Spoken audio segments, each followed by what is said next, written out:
ಪೊಲೀಸರಿಗಲ್ಲ, ಅವರು ಸ್ವಂತ ಮನೆಯವರು ಗೊತ್ತಿರಲ್ಲ ಅಲ್ಲಿ ಇಸ್ಪೀಟ್ ಅಡ್ಡೆ ನಡೀತಾ ಇದೆ ಅಂತ. ದಾಳಿ ಮಾಡಿ ಲಕ್ಷಾಂತರ ರೂಪಾಯಿ ವಶಪಡಿಸ್ಕೊತಾರೆ, ಅವತ್ತು 12-20 ಜನಕ್ಕೆ ಹಿಡಿತಾರೆ. ಯಾರು ನಮಗೆ ಇದು ಯಾರಿಗೂ ಗೊತ್ತಿಲ್ವಲ್ಲ, ಇಷ್ಟು ವರ್ಷದಿಂದ ನಡೀತದೆ ಯಾರು. ಈಗಲೂ ನನಗೆ ಕೆಲವರು ಆ ನಂಬಿಕೆಯಿಂದ ಫೋನ್ ಮಾಡ್ತಾರೆ, ಸರ್ ಇಲ್ಲಿ ಹಿಂಗೆ ನಡೀತಾ ಇದೆ ಅಂತ. ಕಳ್ಳಬಟ್ಟಿ ಸಾರಾಯಿ ಮಾಡೋರು ವೇಷ ಹಾಕೊಂಡಿದ್ದೀವಿ, ಫುಟ್ಪಾತ್ ಬದಿ ವ್ಯಾಪಾರಿಗಳ ವೇಷ ಹಾಕಿದ್ದೀವಿ, ಭಿಕ್ಷುಕರ ವೇಷ ಹಾಕಿದ್ದೀವಿ. ವೇಶ್ಯಾವಾಟಿಕೆ ನಡೆಯುವಂಥ ಮನೆಗಳಲ್ಲಿ ನಾವು ಒಳಗಡೆ ಕೂತು ಒಂದು ಮೂಲೆಯಲ್ಲಿ ಕೂತ್ಕೊಂಡು ಅವ್ನು ಬರ್ತಾನೆ ಒಬ್ಬ ರೌಡಿ ಅಂತ ಅಲ್ಲಿ ಕೂತಿದ್ದೀವಿ. ಈ ಸಮಾಜದಲ್ಲಿ ಸಜ್ಜನರ ಸೋಗ ಹಾಕೊಂಡು ಒಳಗಡೆ ಬರ್ತಾಯಿದ್ರಲ್ಲ ಅಂಥವ್ರನ್ನ ನಾವು ಕಂಡಿದ್ದೀವಿ. ಕಂಡಾಗ ನಮ್ಗೆ ಆಶ್ಚರ್ಯ, ಇದು ನಡೆಯುತ್ತಾ ಇದು ಪ್ರಪಂಚದಲ್ಲಿ ಅಂತ.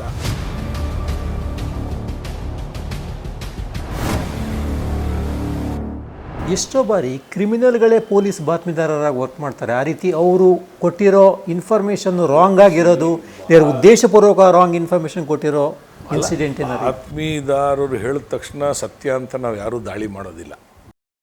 ಬಾತ್ಮೀದಾರರಿಗೆ ನಿಮ್ಮ ಮೇಲೆ ನಂಬಿಕೆ ಬರಬೇಕು. ಈಗ ನಮಗೆ ಬಾತ್ಮೀದಾರರು ಯಾರು? ಎಲ್ಲೋ ಒಂದು ಕಡೆ ಇಸ್ಪೀಟ್ ಅಡ್ಡೆ ನಡೀತಾ ಇರ್ತದೆ, ಪೊಲೀಸರಿಗಲ್ಲ, ಅವರು ಸ್ವಂತ ಮನೆಯವರು ಗೊತ್ತಿರಲ್ಲ ಅಲ್ಲಿ ಇಸ್ಪೀಟ್ ಅಡ್ಡೆ ನಡೀತಾ ಇದೆ ಅಂತ. ಪೊಲೀಸರು ದಾಳಿ ಮಾಡ್ತಾರೆ, ಅಲ್ಲಿಗೆ ದಾಳಿ ಮಾಡಿ ಲಕ್ಷಾಂತರ ರೂಪಾಯಿ ವಶಪಡಿಸ್ಕೊತಾರೆ, ಅವತ್ತು 12-20 ಜನಕ್ಕೆ ಹಿಡಿತಾರೆ. ಅವ್ರಿಗೆಲ್ಲರಿಗೂ ಆಶ್ಚರ್ಯ ಆಗುತ್ತೆ, ಯಾರು ನಮಗೆ ಇದು ಯಾರಿಗೂ ಗೊತ್ತಿಲ್ವಲ್ಲ, ಇಷ್ಟು ವರ್ಷದಿಂದ ನಡೀತದೆ ಯಾರು. ಅಲ್ಲಿ ಸೋತಿರೋರು ನಮ್ಗೆ ಇನ್ಫಾರ್ಮೇಷನ್ ಕೊಟ್ಟಿರ್ತಾನೆ, ಈ ಥರ ಬಾತ್ಮೀದಾರರು ನಮ್ಗೆ ಯಾರು ಅಂತಲ್ಲ, ಹೆಣ್ಮಕ್ಕಳು, ಆಟೋ ರಿಕ್ಷಾ ಡ್ರೈವರ್ಗಳು, ಕೆಲವು ಕಡೆ ದೇವಸ್ಥಾನಗಳ ಪೂಜಾರಿಗಳು ನಮಗೆ ಮಾಹಿತಿ ಕೊಡ್ತಾರೆ, ಭಿಕ್ಷುಕರು ಮಾಹಿತಿ ಕೊಡ್ತಾರೆ.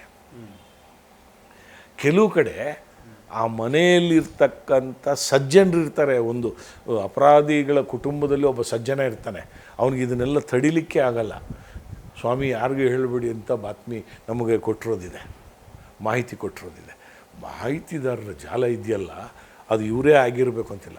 ನಮಗೆ ಯಾರು ಮಾಹಿತಿ ಕೊಟ್ಟಿಲ್ಲ ಅಂದರೆ, ಈ ದೇಶದ ಸುಶಿಕ್ಷಿತರು ಮಾಹಿತಿ ಕೊಡಲ್ಲ, ಅವರು ಕಣ್ಣು ಮುಂದೆ ನಡೆದರೂ ಮಾಹಿತಿ ಕೊಡಲ್ಲ, ಈ ದೇಶದ ರಾಜಕಾರಣಿಗಳು ಮಾಹಿತಿ ಕೊಡಲ್ಲ, ಈ ದೇಶದ ಅಧಿಕಾರಶಾಹಿಗಳು ಮಾಹಿತಿ ಕೊಡಲ್ಲ. ಈ ಸಾಮಾನ್ಯ ಜನರು ಇರ್ತಾರಲ್ಲ, ಇವರೇ ನಮ್ಮ ಬಾತ್ಮೀದಾರರು ಅಥವಾ ಮಾಹಿತಿದಾರರು.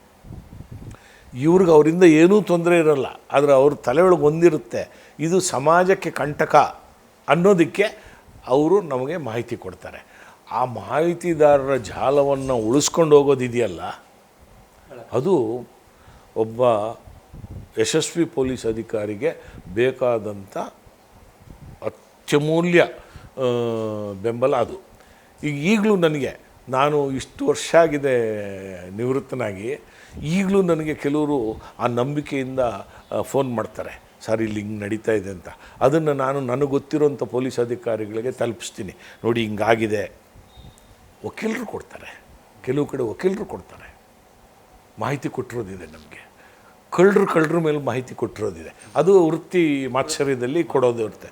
ಆದರೆ ಸಮಾಜದ ಬಗ್ಗೆ ಕಿಂಚಿತ್ತು ಕಾಳಜಿ ಇರೋನು ಯಾವುದೇ ವರ್ಗದ ವ್ಯಕ್ತಿಯಾಗಲಿ ಪೊಲೀಸರಿಗೆ ಮಾಹಿತಿ ಕೊಡೋದರಿಂದ ಸಮಾಜ ಸಮಾಧಾನಕರವಾಗಿ ಇರಲಿಕ್ಕೆ ಅವರು ಅನುಕೂಲವನ್ನು ಪೊಲೀಸರಿಗೆ ಕಲ್ಪಿಸ್ಕೊಡ್ಬೇಕು.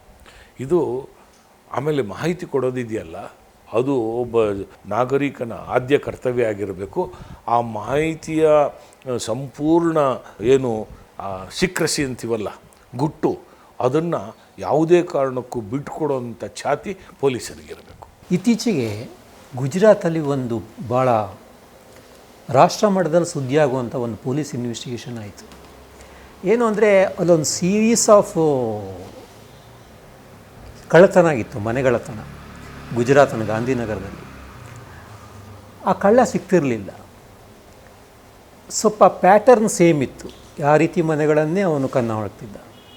ಆಮೇಲೆ ಪೊಲೀಸರು ಈಗ ಈ ರೀತಿ ಚಿಕ್ಕ ಮಾಹಿತಿ ಬಂದ ಮೇಲೆ ಅವನು ಯಾವುದೋ ಹಳ್ಳಿಯಲ್ಲಿದ್ದಾನೆ, ಮಧ್ಯಪ್ರದೇಶದಲ್ಲಿದ್ದಾನೆ ಅಂತ ಗೊತ್ತಾಯಿತು. ಅವರು ಅಲ್ಲಿಗೆ ಹೋಗಿ ಆ ಕಳ್ಳ ಏನು ವಾಸ ಮಾಡ್ತಾ ಇದ್ದಾನಲ್ಲ ಆ ಮನೆ ಹತ್ರ ಒಂದು ಅಂಗಡಿ ಹಾಕ್ಕೊಂಡು ಕೂತರು. 15-20 ದಿವಸ ಬೇರೆ ಬೇರೆ ಬಿಸ್ನೆಸ್ ಥರ ಅಂಗಡಿ ಹಾಕ್ಕೊಂಡು ಕೂತರು.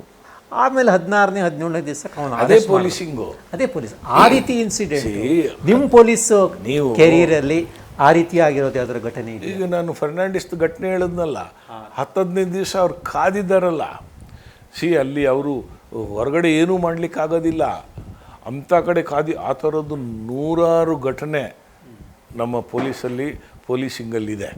ಏನೇನು ವೇಷ ಹಾಕೊಂಡಿದ್ದೀವಿ ನಾವು, ಕಳ್ಳಬಟ್ಟಿ ಸಾರಾಯಿ ಮಾಡೋರು ವೇಷ ಹಾಕೊಂಡಿದ್ದೀವಿ, ಫುಟ್ಪಾತ್ ಬದಿ ವ್ಯಾಪಾರಿಗಳ ವೇಷ ಹಾಕಿದ್ದೀವಿ, ಭಿಕ್ಷುಕರ ವೇಷ ಹಾಕಿದ್ದೀವಿ. ಆವಾಗೆಲ್ಲ ಸಾರಾಯಿ ಅಂಗಡಿಗಳಿತ್ತು, ಹರಾಕ್ ಶಾಪುಗಳಿತ್ತು. ಹರಾಕ್ ಶಾಪುಗಳಲ್ಲಿ ಹೋಗಿ ಕುಡುಕರ ರೀತಿಲಿ ಹೋಗಿ ಮಾಹಿತಿ ಸಂಗ್ರಹಿಸಿದ್ದೀವಿ. ವೇಶ್ಯಾವಾಟಿಕೆ ನಡೆಯುವಂಥ ಮನೆಗಳಲ್ಲಿ ನಾವು ಒಳಗಡೆ ಕೂತು ಒಂದು ಮೂಲೆಯಲ್ಲಿ ಕೂತ್ಕೊಂಡು ಅವನು ಬರ್ತಾನೆ ಒಬ್ಬ ರೌಡಿ ಅಂತ ಅಲ್ಲಿ ಕೂತಿದ್ದೀವಿ. ಆಗ ನಾವು ಇದೆಲ್ಲ ಮಾಡುವಾಗ ಬರೀ ನಮ್ಮ ಈ ಪೊಲೀಸ್ ಅಪರಾಧವನ್ನು ಪತ್ತೆ ಮಾಡೋದು ಮಾತ್ರ ನಮ್ಮ ತಲೆಗೆ ಒಳಗೆ ಬರಲಿಲ್ಲ. ಈ ಸಮಾಜದಲ್ಲಿ ಈ ಥರ ನಡೆಯುತ್ತಾ ಅಂತ. ನಾವು ಜೈಮಹಲಲ್ಲಿ ಒಂದು ವೇಶ್ಯಾವಾಟಿಕೆ ನಡೀತಾ ಇತ್ತು. ಆ ಮನೆಯೊಳಗಡೆ ನಾವು ಹೋಗಿ ಕೂತು ಕಾಯ್ಕೊಂಡಿದ್ವಿ, ಬೇರೆ ರೂಮು ಎಲ್ಲ ಇಂದ ಬರ್ತಾರೆ ಅಂದಾಗ ಆ ಮನೆಗೆ ಬರ್ತಾ ಇದ್ರಲ್ಲ, ಈ ಸಮಾಜದಲ್ಲಿ ಸಜ್ಜನರ ಸೋಗ ಹಾಕೊಂಡು ಒಳಗಡೆ ಬರ್ತಾಯಿದ್ರಲ್ಲ, ಅಂಥವ್ರನ್ನ ನಾವು ಕಂಡಿದ್ದೀವಿ. ಕಂಡಾಗ ನಮ್ಗೆ ಆಶ್ಚರ್ಯ, ಇದು ನಡೆಯುತ್ತಾ ಇದು ಪ್ರಪಂಚದಲ್ಲಿ ಅಂತ. ಈಗ ಎಲ್ಲೋ ಸಾರಾಯಿ ಅಂಗಡಿಗೆ ಯಾರೋ ಬರ್ತಾನೆ, ಕುಡ್ಕೊಂಡು ಹೋಗ್ಬೋದು. ನಾವು ವೇಶ್ಯಾವಾಟಿಕೆ ಬಗ್ಗೆ ಎಷ್ಟು ಮಾತಾಡ್ತೀವಿ, ಮಾತಾಡೋ ಅಂತ ಏನು ಈ ವೇದಿಕೆ ಮೇಲೆ ನೀವು ವೇಶ್ಯಾವಾಟಿಕೆ ನಡೀತಾ ಇರೋದು ಹೌದಾ ಅಲ್ವಾ ಚೆಕ್ ಮಾಡೋಕ್ಕೆ ಅಲ್ಲಿ ಆಡ್ಕೊಂಡಿದ್ದೀರಿ? ಅಲ್ಲಿ ಕಳ್ಳ ಬರ್ತಾನೆ, ಅಲ್ಲಿ ರೌಡಿ ಬರ್ತಾನೆ, ಅಲ್ಲಿ ಭೇಟಿ ಕೊಡ್ತಾನೆ. ಅದು ಭಾಳ ಪ್ರತಿಷ್ಠಿತ ಬಡಾವಣೆ ಅಲ್ಲಿ ನಡೀತಾ ಇದ್ದಿದ್ದೇ ನಮಗೆ ಗೊತ್ತಿರಲಿಲ್ಲ. ಪ್ರತಿಷ್ಠಿತ ಬಡಾವಣೆ. ಜಯಮಾಲ್ ಅಂದರೆ ಏನು, ಸ್ಲಮ್ಮ ಅಲ್ಲ. ಜಯಮಾಲ್ ಪ್ರದೇಶ ಅಂದರೆ ಅಧಿಕಾರಿಗಳು, ರಾಜಕಾರಣಿಗಳು, ಶ್ರೀಮಂತ ವರ್ಗ ವಾಸ ಮಾಡುವಂಥ ಜಾಗ. ಅಲ್ಲಿ ಒಂದು ನಡೀತಾ ಇತ್ತು ಅಂತ ಪೊಲೀಸರಿಗೆ ಗೊತ್ತಿರಲಿಲ್ಲ. ನಾವು ಆ ಪೊಲೀಸ್ನವ್ರಿಗೂ, ಸ್ಥಳೀಯ ಪೊಲೀಸ್ನವ್ರಿಗೂ ನಾವು ಹೇಳಲಿಲ್ಲ, ಯಾಕೆಂದ್ರೆ ನಮ್ಮ ಕೇಸ್ ಕೆಡ್ತಲ್ಲ ಅಂತ. ನಾವು ಕಾಯ್ಕೊಂಡು ಕೂತಾಗ ಅಲ್ಲಿ ಬಂದಿದ್ದು ಸಮಾಜದ ಸಜ್ಜನರ ಸೋಗಿನಲ್ಲಿ ಬದುಕುವಂಥ ರಾಜಕಾರಣಿಗಳು, ಅಧಿಕಾರಿಗಳು, ಶ್ರೀಮಂತರು ಎಲ್ಲರೂ ಬರೋರು. ನಮಗೆ ಆಶ್ಚರ್ಯ ಆಗೋದು, ಇದು ಪರಿಸ್ಥಿತಿ. ಅವರು ಗೊತ್ತಿಲ್ಲ ಈ ರೌಡಿಯಲ್ಲಿ ಬರ್ತಾನೆ ಅಂತ.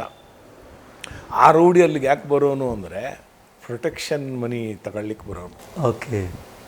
ಆ ರೌಡಿ ಯಾರು ಅಂದರೆ ಕೊತ್ವಾಲ್ ರಾಮಚಂದ್ರ. ನೀವು ನಿಮ್ಮ ಕೆರಿಯರಲ್ಲಿ ಭಾಳ ರೌಡಿಗಳನ್ನು ನೋಡಿದ್ದೀರಿ. ಕೊತ್ವಾಲ್ ರಾಮಚಂದ್ರ, ಜಯರಾಜು, ಶ್ರೀರಾಮ್ಪುರ್ ಕಿಟ್ಟಿ, ಕೋಳಿ ಫಯಾಜ್. ಯಾರ ರೌಡಿ ನಿಮಗೆ ಭಾಳ ಡೆಡ್ಲಿಯಾಗಿ ಅನಿಸಿರೋದು? ಇಲ್ಲ, ಅವ್ರಿಗೆ ನಾವು ಡೆಡ್ಲಿಯಾಗಿ ಅನಿಸಿದ್ದೀವಿ. ನನಗೆ ಯಾವ ರೌಡಿನೂ ಡೆಡ್ಲಿ ಅಂತ ಅನ್ನಿಸ್ಲೇ ಇಲ್ಲ. ಬೆಂಗಳೂರು ಜನಕ್ಕೆ ಯಾರು ಡೆಡ್ಲಿ ಆಗಿದ್ರು? ಅವರೆಲ್ಲ ಪುಕ್ರು. ಬೆಂಗಳೂರು ಜನಕ್ಕೆ ಯಾರು ಡೆಡ್ಲಿ ಆಗಿದ್ರು? ನಾನು ಅದನ್ನು ಒಬ್ಬ ಡೆಡ್ಲಿ ರೌಡಿ ಅಂತ ನಾನು ಹೇಳಲಿಕ್ಕೆ ಇಷ್ಟನೇ ಕೊಡಲ್ಲ. ಯಾಕೆ ಅಂದರೆ ಪುಕ್ರವರು ನಿಮಗೆ ಒಬ್ಬ ಸಜ್ಜನನಿಗೆ ಎದುರಿಸ್ತಾರೆ. ಅವ್ರು ಎದುರಿಸ್ಬೇಕು ಯಾರು? ಘಟಾನುಘಟಿ ಪೊಲೀಸ್ ಅಧಿಕಾರಿಗಳನ್ನು ಎದುರಿಸ್ಬೇಕು. ನಾವು ಪೊಲೀಸ್ ಅಧಿಕಾರಿಗಳು ಕನಸಲ್ಲಿ ಬಂದರೆ ಎದ್ದು ಬಿದ್ದು ಓಡೋಗಿರೋದಿದೆ. ಅವರು ಹೇಳಿರೋ ಘಟನೆಗಳು. ಹಂಗಾರೆ ಸೋಮನಿಗೆ ರವಿ ಬೆಳಗೆರೆ ಡೆಡ್ಲಿ ಸೋಮ ಅಂತ ಕಳೆದು ಸುಮ್ಮನೆ ಅಲ್ಲ, ಕಥೆಗಳು ಕಟ್ಟೋಕ್ಕೇನು. ಈಗ ನೀವು ಡೆಡ್ಲಿ ಸೋಮ ಅಂತೀರಿ, ಬುಲೆಟ್ ರಾಜ ಅಂತೀರಿ, ರೇಜರ್ ಲತೀಫ್ ಅಂತೀರಿ, ಮುರ್ಗಿ ಫಯಾಜ್ ಅಂತೀರಿ. ಇದೆಲ್ಲ ನೀವು ಆಮೇಲೆ ಭೂಗತ ಲೋಕದಲ್ಲಿ ಏನು ಗೊತ್ತಾ, ರಾಮಚಂದ್ರ ರಾವ್ ಅಂದರೆ ನೀವು ಕಪಾಳ ಕುಡಿತೀರಿ, ಕೊತ್ವಾಲ್ ರಾಮಚಂದ್ರ ಅಂದರೆ ಬಗ್ಗಿ ನಡಿತೀರಿ. ಹೌದು. ಕೊತ್ವಾಲ್ ರಾಜ ಅಂದರೆ ನೀವು ಕತ್ತಿನ ಪಟ್ಟಿ ಹಿಡಿದು 2 ಕೊಡ್ತೀರಿ, ಯಾಕೋ ಇದೆಲ್ಲ ಮಾಡ್ತೀಯ ಅಂತ. ಬ್ಲೇಡ್ ರಾಜ ಅಂದ ತಕ್ಷಣ ಇವನು ಸವಾಸ ಬೇಡ ಅಂತ ಬಿಡ್ತೀರಿ. ರೇಜರ್ ಲತೀಫ್ ಅಂದ ತಕ್ಷಣ ನೀವು ಹೆದರ್ತೀರಿ, ಅವನ ಹತ್ರ ಎಲ್ಲಿ ರೇಜರ್ ಇದೆಯೋ ನಿಮ್ಮನ್ನು ಕುಯ್ದು ಬಿಡ್ತಾನೋ ಅಂತ. ನೀವು ಅದೇ ಲತೀಫ್ ಅಂದರೆ ಕ್ಯಾರೆ ಕಷಾಯ ಅಂತೀರಿ. ನಾನು ಒಬ್ಬ ಪೊಲೀಸ್ ಅಧಿಕಾರಿಯಾಗಿ ಯಾಕೆ ನಾನು ಯಾವಾಗಲೂ ಈ ಹೆಡ್ ಕಾನ್ಸ್ಟೇಬಲ್ಸ್ ಮತ್ತು ಕಾನ್ಸ್ಟೇಬಲ್ಸ್ಗೆ ಆಧಾರ ಸ್ತಂಭ ಅಂತೀನಿ ಅಂದರೆ, ನಾನು ಕಂಡಿದ್ದೀನಿ ಬೆಂಗಳೂರನ್ನು ನಡುಗಿಸಿದಂಥ ರೌಡಿಗಳನ್ನು ನನ್ನ ಒಬ್ಬ ಕಾನ್ಸ್ಟೇಬಲಿಗೆ ಚಿಟಿಕೆ ಹೊಡೆದು ಕರೀತಾ ಇದ್ದ. ಅವ್ರು ನಮಗೆ ರೌಡಿಗಳು ಅಡ್ಡ ಬಂದರೆ ಸಾರ್ ಅನ್ನೋರು, ಸರ್ ಇಲ್ಲ ಸರ್ ಬಿಟ್ಬಿಡ್ತೀವಿ ಅಂತ. ಆ ಕಾನ್ಸ್ಟೇಬಲ್ಲು ಮತ್ತು ಹೆಡ್ ಕಾನ್ಸ್ಟೇಬಲ್ಗೆ ಅಣ್ಣ ನಾವು ಏನು ತಪ್ಪು ಮಾಡಲ್ಲ, ನೀನು ಹೇಳಿದ ಕಡೆ ಬರ್ತೀವಿ ಅಣ್ಣ ಅಂತ ಕರೆಯೋರು. ಅಂದರೆ ಆ ಎಷ್ಟು ಭಯ ಹುಟ್ಟಿಸಿರ್ಬೇಕು ಅವರು. ಅದು ಬಹುಶಃ ಅಂಥ ಕಾನ್ಸ್ಟೇಬಲ್ ಹೆಡ್ ಕಾನ್ಸ್ಟೇಬಲ್ನ ಗುರುತಿಸಿ ಇಲಾಖೆ ಇನ್ನೂ ಗೌರವ ಕೊಟ್ಟಿದ್ದರೆ ಅದು ಈಗ ಹೆಂಗೆ ಮಟ್ಟ ಹಾಕಿದ್ದೀವಿ. ಆಗ ಅಧಿಕಾರಿಗಳು, ಹಿರಿಯ ಅಧಿಕಾರಿಗಳು ಸಹಕಾರ ಬೇಕು. ಆ ಹಿರಿಯ ಅಧಿಕಾರಿಗಳಲ್ಲಿ ಬಹಳಷ್ಟು ಜನ ನಮ್ಮನ್ನು ಪೋಷಿಸಿ ಬೆಳೆಸಿದವರು. ಅಂದರೆ ಅವರೊಂದು ತಡೆಗೋಡೆಯಾಗಿ ನಿಂತಿದ್ರು. ಯಾವ ನಮ್ಮ ಮೇಲೆ ದಬ್ಬಾಳಿಕೆ ಮಾಡಲಿಕ್ಕೆ ಆಗದಂಗೆ ಅವ್ರು ತಡೆಗೋಡೆಯಾಗಿ ನಿಂತಾಗಲೇ ನಾವು ಮಾಡಲಿಕ್ಕಾಗಿರೋದು. ಅದು ಈಗಲೂ ಅದು ಮಾಡಬೇಕು. ಈಗ ದುರಂತ ಏನಾಗಿದೆ ಅಂದರೆ, ಮೊದಲು ಈ ಭೂಗತ ಲೋಕದವರು ಅಥವಾ ಧನಾಢ್ಯರು ಅಂತ ನಾವೇನು ಕರಿತೀವಲ್ಲ, ಧನಾಢ್ಯರು ಬಲಾಢ್ಯರು, ಈ ಲಾಬಿಗಳು, ಎಕ್ಸೈಸ್ ಲಾಬಿ, ಎಜುಕೇಷನ್ ಲಾಬಿ, ಈಗ ರಿಯಲ್ ಎಸ್ಟೇಟ್ ಮಾಫಿಯಾ, ಇವರೆಲ್ಲ ದುಡ್ಡುಗಳನ್ನು ರಾಜಕಾರಣಕ್ಕೆ ಕೊಟ್ಟು ಪೋಷಣೆ ಮಾಡೋರು. ಮಾಡ್ತಾ ಮಾಡ್ತಾ ಮಾಡ್ತಾ ಅವರೆಲ್ಲರೂ ರಾಜಕಾರಣಕ್ಕೆ ಬಂದರು. ರೌಡಿಗಳು ಬಂದರು, ಭೂಗತ ಲೋಕದವ್ರು ಬಂದರು, ರಿಯಲ್ ಎಸ್ಟೇಟ್ನವ್ರು ಬಂದರು. ಅದರಿಂದ ಕೆಟ್ಟೋಗ್ಬಿಟ್ಟು ಅವ್ರಿಗೆ ಗೊತ್ತು ಇವ್ರ ಮೇಲೆ ಬೀಳಲಿಕ್ಕೆ ಸಾಧ್ಯ ಇರೋದು ಒಬ್ರಿಗೇ, ಅದು ಪೊಲೀಸ್ ಇಲಾಖೆಯಲ್ಲಿರೋರಿಗೆ ಮಾತ್ರ ಬೀಳಲಿಕ್ಕೆ ಸಾಧ್ಯ ಅಂತ ಗೊತ್ತು. ಈ ಕಾನೂನು ನಿಮ್ಮ ಕೇಸು 100 ಕೇಸ್ ಹಾಕಿದ್ರೂ ಅವ್ರೇನು ಎದುರೋದಿಲ್ಲ. ಆದರೆ ಬೀಳೋ ಅಂಥ ಪೊಲೀಸ್ನವ್ರು ಇರ್ತಾರಲ್ಲ, ಮೇಲೆ ಬೀಳ್ತಾರಲ್ಲ, ಅಂಥ ಪೊಲೀಸರ ಬಗ್ಗೆ ಅವ್ರಿಗೆ ನಿದ್ರೆಲೂ ಭಯ ಇರುತ್ತೆ. ಆದರೆ ಅಂಥವ್ರನ್ನೆಲ್ಲ ಇವತ್ತು ದೂರ ಇಡ್ತಾಯಿದ್ದಾರೆ. ಇವರೇ ನೇಮಕ ಮಾಡೋದು. ಪೊಲೀಸ್ ವರ್ಗಾವಣೆಯಲ್ಲಿ ಇವ್ರದ್ದೇ ಕೈವಾಡ ನಡೆಯೋದು. ಅವರು ಈಗ ಏನಾಗ್ತಾರೆ, 10 ಜನ ಪೊಲೀಸ್ನವ್ರು ಇರ್ತಾರೆ. ಅವನು ಸಮಾಜ ಸ್ವಾಸ್ಥ್ಯವಾಗಿರಲಿ, ಚೆನ್ನಾಗಿರಲಿ ಅಂತ ಕೆಲಸ ಮಾಡುವಂಥ ಪೊಲೀಸ್ ಅಧಿಕಾರಿಗಳು 10 ಜನದಲ್ಲಿ 5 ಜನ ಇರ್ಬೋದು ಅಂತ ಇಟ್ಕೊಳ್ಳಿ. ಇನ್ನು 5 ಜನ ಏನಾದರೂ ಆಗಲಿ ನಾನು ಚೆನ್ನಾಗಿರಬೇಕು ಅನ್ನೋನು ಅವ್ರಿಗೆ ಬೆಂಬಲ ಕೊಡ್ತಾನೆ. ಆ ರಾಜಕಾರಣಿ ಅಂಥ ಪೊಲೀಸ್ ಅಧಿಕಾರಿಗಳು ಬೆಂಬಲ ಕೊಡ್ತಾನೆ. ಆಗ ವ್ಯವಸ್ಥೆಯಲ್ಲಿ ಅಂಥವರೇ ಬರ್ತಾರೆ. ತನ್ನ ಮುಂದೆ ಏನಾದರೂ ಘಟನೆಗಳಾದರೂ ಅವನು ಕಣ್ಣು ಮುಚ್ಕೊಂಡು ಕೂತಿರ್ತಾನೆ. Struggle for existence, survival of the fittest. ಇದು ಅಪರಾಧ ಲೋಕಕ್ಕೆ ಡಾರ್ವಿನ್ಸ್ ಥಿಯರಿ ಆಫ್ ಎವಲ್ಯೂಷನಲ್ಲಿ ಇರೋದಿದು.